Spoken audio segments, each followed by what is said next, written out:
यहां पे मेरे पास सवाल है नदी और धारा से संबंधित, और इस सवाल में पूछ रहा है कि ड्रिफ्ट क्या होगा, ड्रिफ्ट ज्ञात करें। तो ड्रिफ्ट ज्ञात करने के लिए हम लोग क्या करते हैं, यहां पे ये जो तैराक का वेग है नदी के सापेक्ष में, इसका देख लेते हैं घटक क्षैतिज दिशा में क्या आता है। यहां पे इसका जो क्षैतिज दिशा में घटक आएगा वो आएगा VSR साइन 37 डिग्री। और यहां पे मेरा कितना दे रखा है, VSR 5/3 और साइन 37 डिग्री का मान होता है 3/5। तो 5 5 कैंसिल, 3 3 कैंसिल, तो आया 1 किलोमीटर प्रति घंटा इस दिशा में। और नदी बह रही है इस दिशा में 9 किलोमीटर प्रति घंटा।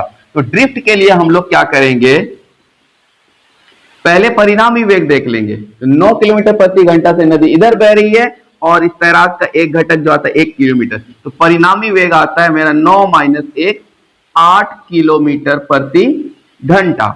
अब यहां पे हमको क्या करना है, समय ज्ञात करना है। क्या ज्ञात करना है, समय। तो समय को ज्ञात करने के लिए इस वेग का हम लोग क्या लेते हैं, ऊर्ध्वाधर घटक।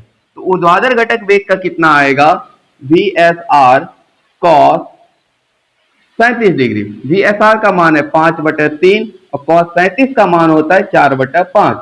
तो 5 5 कैंसिल, आया कितना, 4/3। कितना आया, 4/3 किलोमीटर प्रति घंटा।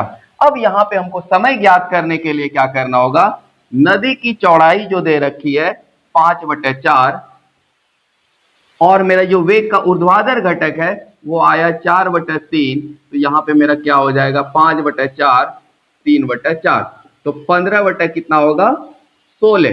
कितना होगा, 15/16 घंटा। अब इसका जो ड्रिफ्ट होगा, ड्रिफ्ट के लिए हम लोग क्या करेंगे, ये जो वेग आया परिणामी वेग, इस ड्रिफ्ट के लिए इस वेग को गुना कर देंगे किसे, ये जो समय आया मेरा, तो मतलब क्या हो जाएगा 120/16 किलोमीटर।